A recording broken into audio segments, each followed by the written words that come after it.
नमस्कार, मैं हूं ब्रिजेश पांडे और टीवी 9 डिजिटल के प्रोग्राम ब्रिजेश की बात में आपका स्वागत है। यूक्रेन इस वक्त दुनिया का फ्लैश पॉइंट बना हुआ है, जहां एक तरफ अमेरिका और उसके सहयोगी देश नाटो किसी भी सूरत में रूस को यूक्रेन पर किसी भी तरह की सैन्य कार्रवाई से रोकने के लिए डटे हुए हैं। वहीं रूस को चीन के खुले समर्थन से मामला और पेचीदा हो गया है। इन सबके बीच भारत की स्थिति अजीब सी हो गई है और उसे फूंक फूंक कर कदम रखना पड़ रहा है। भारत के लिए एक तरफ उसका पारंपरिक दोस्त रूस है, जो करीब 60% हथियारों का सप्लायर भी है, तो दूसरी तरफ 2014 के बाद से अमेरिका और यूरोपियन यूनियन से उसके संबंध गहरे हुए हैं। इसके चलते भारत इनके कंसर्न्स को भी पूरी तरह से नजरअंदाज नहीं कर सकता है। करीब 1.5 महीने से ज्यादा की चुप्पी के बाद भारत ने शुक्रवार को एक स्टेटमेंट जारी किया, जिसमें उसने डिप्लोमेसी के जरिए शांतिपूर्ण तरीके से स्थिति का समाधान करने पर जोर दिया। अरिंदम बागची, जो भारतीय विदेश मंत्रालय के प्रवक्ता हैं, ने कहा कि हम यूक्रेन की स्थिति पर नजर बनाए हुए हैं और रूस और अमेरिका के बीच बातचीत के अलावा वहां के लोकल हालात को भी देख रहे हैं। कीव में हमारे दूतावास अलर्ट स्टेज में है। दूतावास ने यूक्रेन में रह रहे सभी भारतीयों को कहा है कि वो मिशन में अपने को रजिस्टर कराएं, जिससे वक्त पड़ने पर उनकी मदद की जा सके। भारतीय दूतावास के अनुसार इस वक्त 18,000 भारतीय छात्र यूक्रेन में मेडिकल और इंजीनियरिंग की पढ़ाई कर रहे हैं।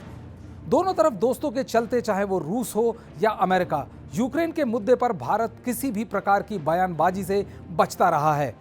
पिछले हफ्ते भारत के फॉरेन सेक्रेटरी हर्ष श्रिंगला को अमेरिका के deputy secretary of state Wendy Sherman ने यूक्रेन में चल रहे क्राइसिस के बारे में अमेरिका का पक्ष बताया था और ये भी बताया कि कैसे यूक्रेन बॉर्डर पर रूस ने फौज की तैनाती कर रखी है, जिससे स्थिति काफी तनावपूर्ण बनी हुई है। जानकारों के मुताबिक जिस तरह से भारत और चीन के सेनाओं के बीच सीमा पर तनाव चल रहा है, भारत हर उस स्थिति से बचना चाहेगा जिससे हालात और बिगड़ें। भारत इस बात को भी जानता है कि यदि पश्चिमी देशों ने रूस पर प्रतिबंध लगाए तो फिर वो रूस को चीन की ओर धकेल सकता है, जिससे चीन की स्थिति और मजबूत होगी। चीन ने पहले ही रूस के समर्थन का ऐलान कर दिया है और बोला है कि पश्चिमी देशों को रूस की सिक्योरिटी का भी खासा ख्याल रखना होगा। कूटनीतिज्ञों के अनुसार इससे पहले भी भारत के सामने एक ऐसी स्थिति आई थी जब 2014 में रूस ने क्रीमिया का अधिग्रहण कर लिया था। तब भी पश्चिम देश रूस के खिलाफ खड़े हो गए थे।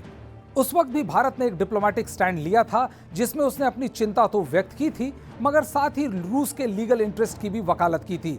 उस वक्त यूपीए की सरकार थी। भारत ने जिस तरह उस स्थिति को हैंडल किया था, उसके चलते रूस के राष्ट्रपति पुतिन ने भारत के पक्ष की काफी सराहना की थी।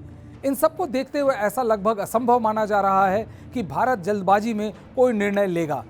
उधर यूक्रेन के मसले पर अमेरिका लगातार रूस पर दबाव बनाए हुए है।